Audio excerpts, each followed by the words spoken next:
just allowing grief and letting it go through waves. And then I get a moment of, here's a nugget I can share that might help somebody. And then I go back in my cave. But I saw what's happening in your hometown, and I've watched that collective, seemingly never ending, long restoration unfold and the work you're Right. doing.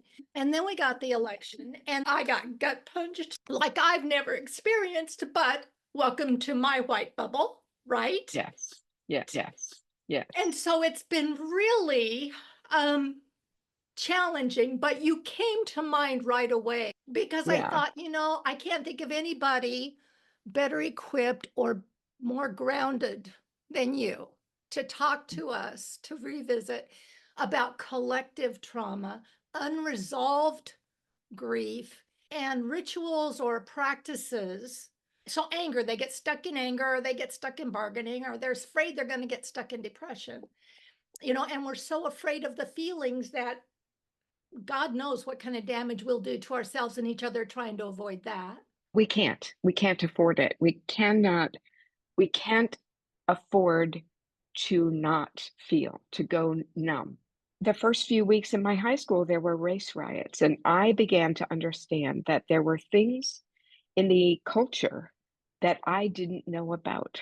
So I saved my babysitting money, bought a transistor radio, started listening to the news. Um, but it was my friends, it was my Black friends who were my first teachers, and I had the privilege of that. It is a privilege to grow up and to understand not just another culture experience, not just another race's experience, but to understand another person's experience. So I was primed from being a teenager to begin to see through the screen, like the white lens, the white viewpoint.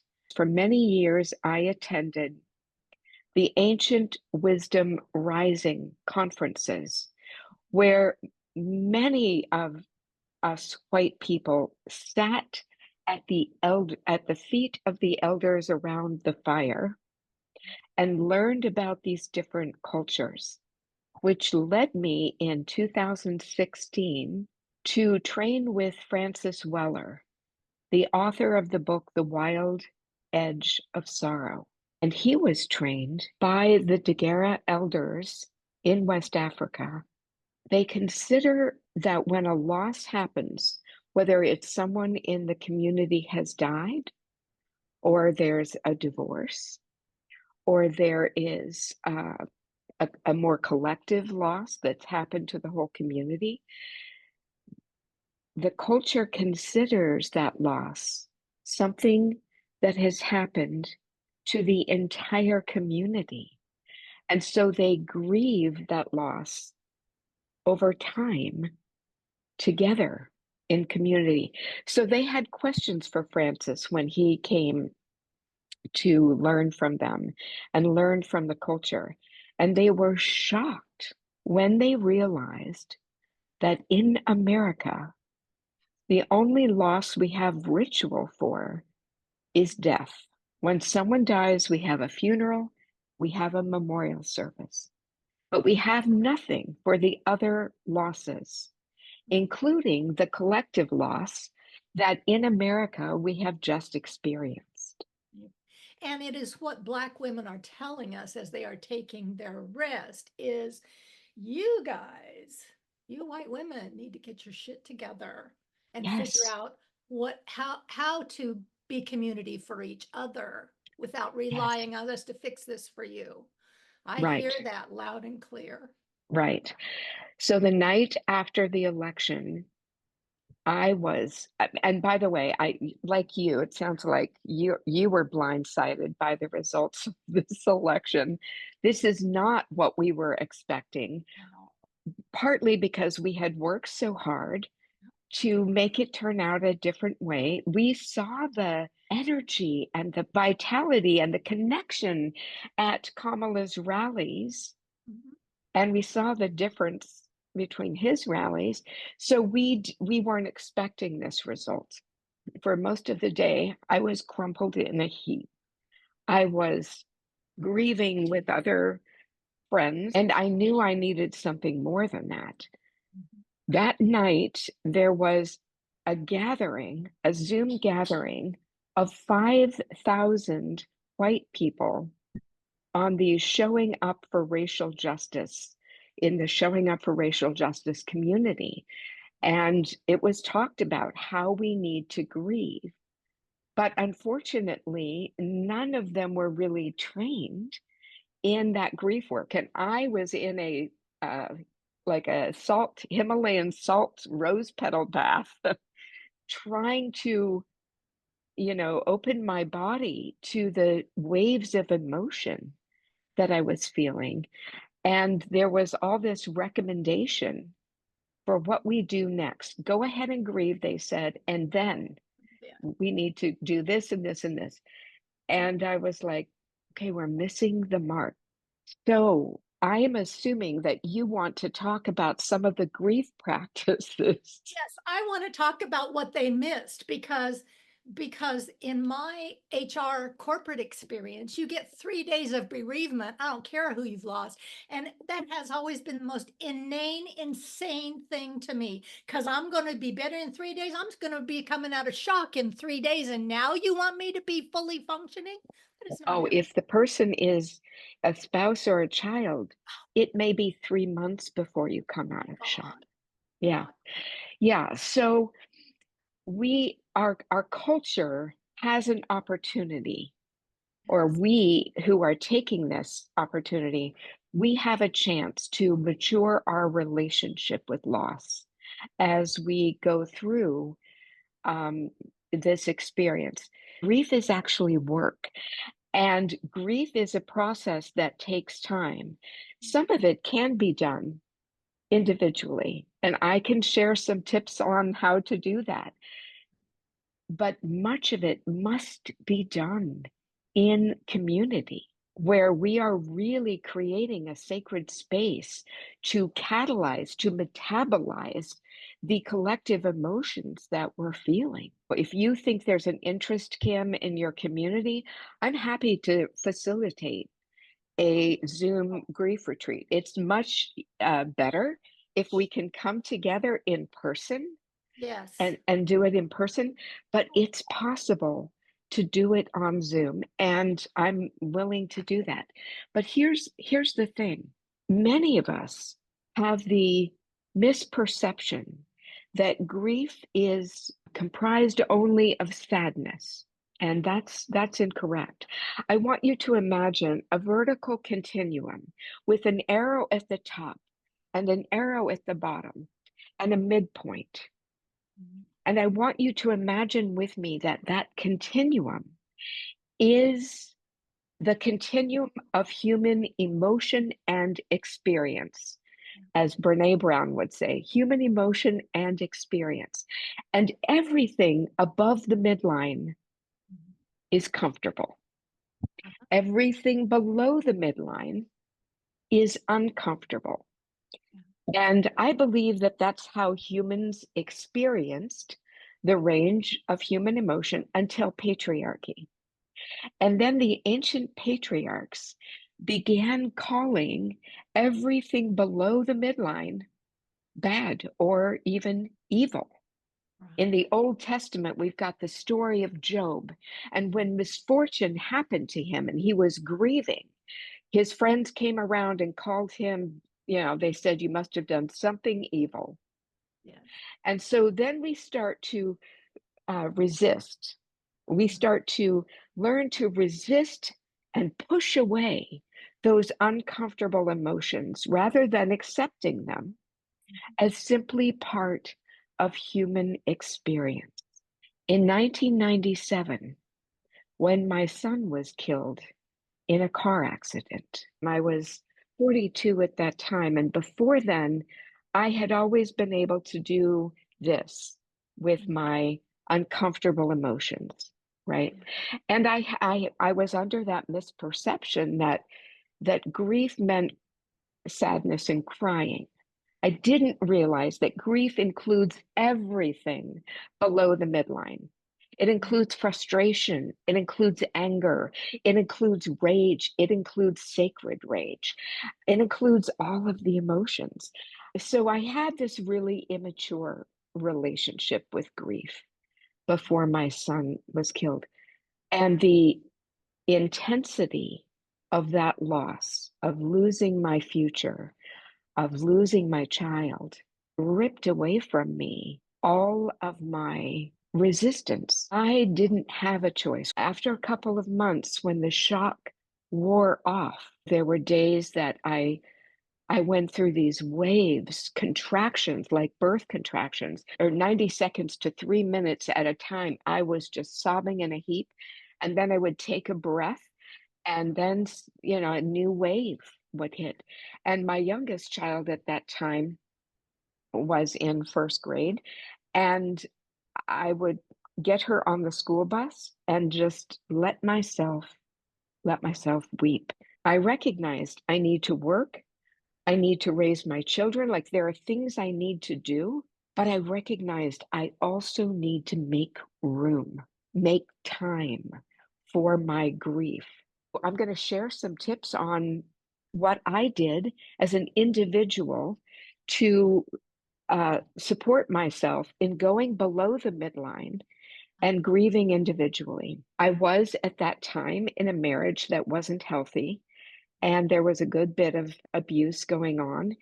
And my home didn't feel at that time like a safe place for me to surrender to my grief unless I was alone in my home.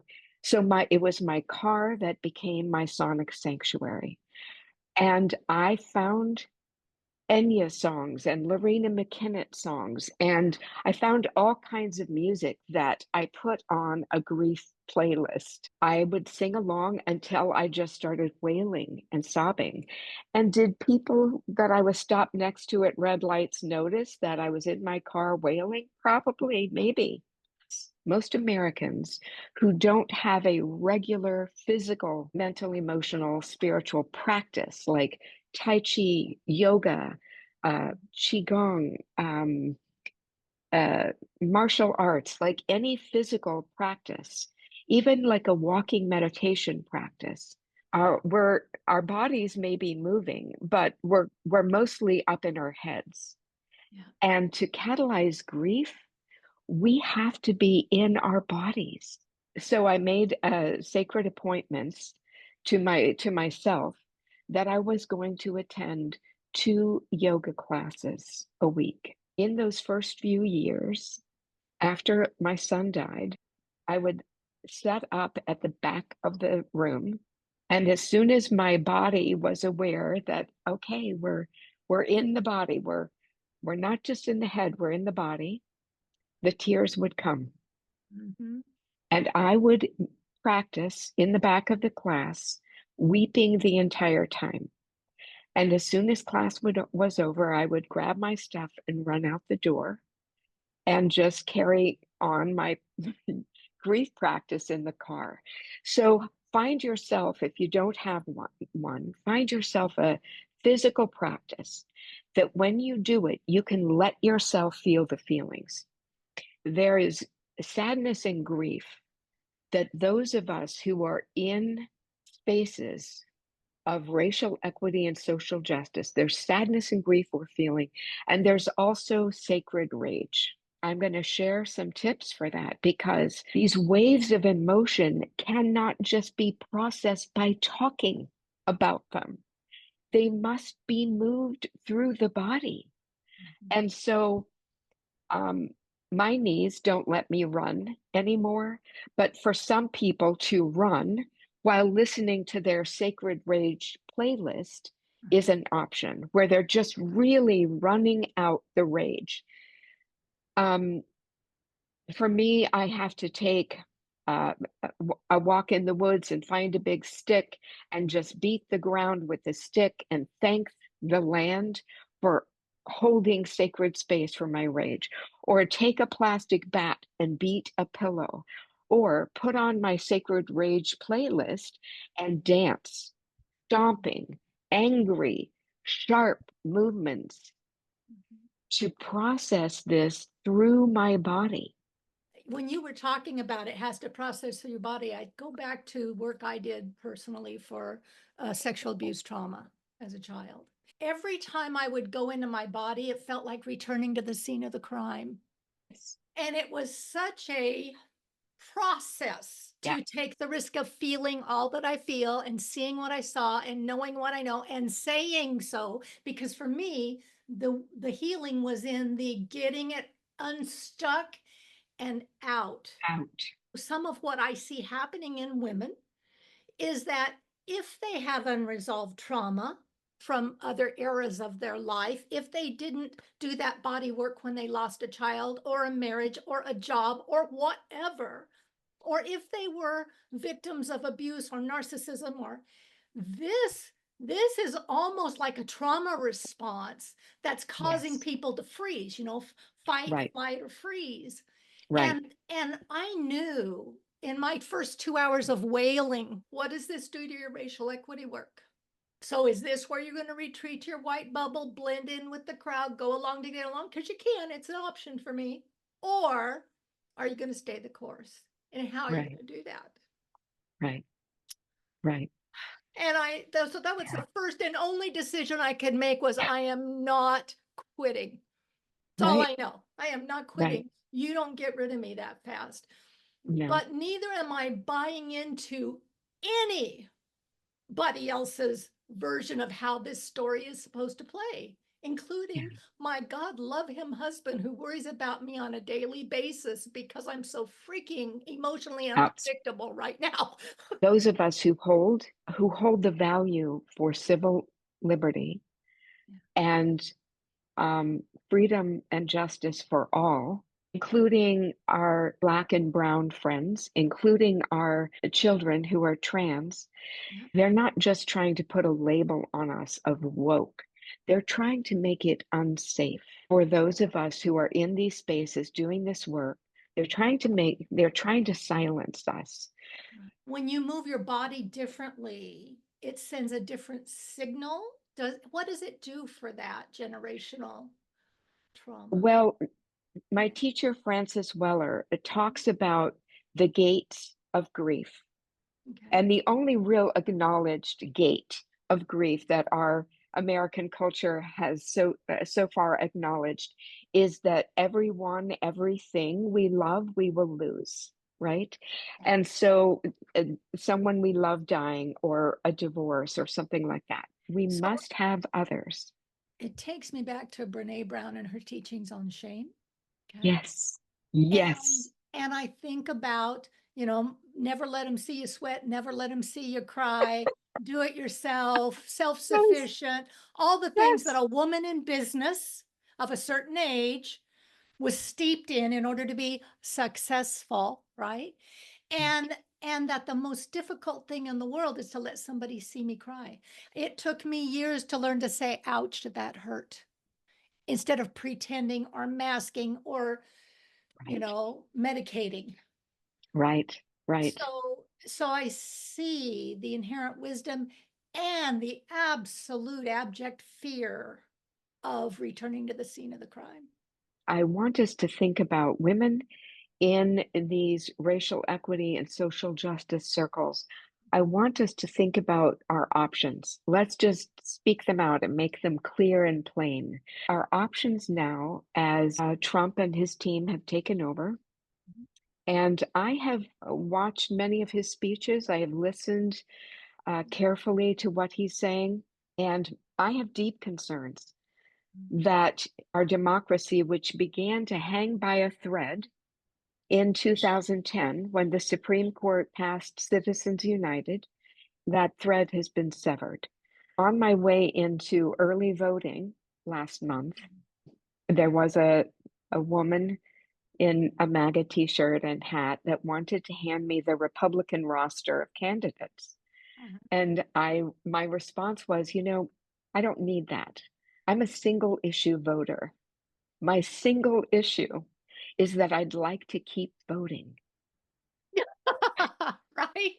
Yeah, let's And start there. the other people around her just burst out laughing because, you know, They understood what I meant. I don't think she did. But I think many people voted for Trump who were not fully aware of the danger of what could happen to our country. And I think those of us who are aware could go into hiding and just want to protect ourselves. Right. And others of us can make a different choice. Mhm. We can stand against things visibly and verbally. We can put our words and our reputation on the line on social media in conversations with our Trump supporting family and friends. And I think we also have the choice to do what we can to create circles where we metabolize our grief and decide what actions we can take. Individual people or even um, local circles cannot do everything, but you can decide what you are going to do. And you can just make a decision of what can I do? What role can I take? I think about the women who hid Anne Frank's family Yeah. in the attic. I think about the women who adopted Jewish children. Mhm. I think about the German parents who put their children on trains and the English parents who raised those children. I want my grandchildren to look back on my actions during this time and and think my grandmother was a good ancestor. I saw something on Substack this morning, which is turning out to be my preferred method of conversation these days. And it was a simple, and I wrote it down and I've already committed to memory. It was rest, resist, rinse and repeat. Yes. I was And like, in a nutshell. yes, and I would simply say Yeah. add to rest, grieve. Yeah. Right? Let yourself create safe places. Like I think back to, right after my son died, and Mhm. I recognized it wasn't safe unless I was alone in the house to be grieving there. And I found safe places to process my grief. Find find places where you can process your grief. And you must do some of it in community. You Mhm. must, because we have to hold each other. We've been at this almost an hour. I definitely want to do a grief webinar with you. Okay. And if it from there goes into a grief retreat in Vermont, I've got 12 women lined up waiting for something. And Okay. this might be the thing, who knows, right? I am so appreciative of you. Oh, you're welcome. I am so grateful for you, Kim. I'm just so grateful to know that I'm not the only person passionate about this and aware of the role that grief needs to play. Mhm. And that there is, and that you have the life experience that you have so transparently to share, and the tools and the skill set to take people out of, okay, so what are we going to do next? Into, no, no, what do we need to do now? Yeah. What does your Yeah. body need now? Yeah. What happens is the tension we carry from our losses is metabolized and becomes vitality and fuel. Perfect segue to the next thing we're offering. Yeah.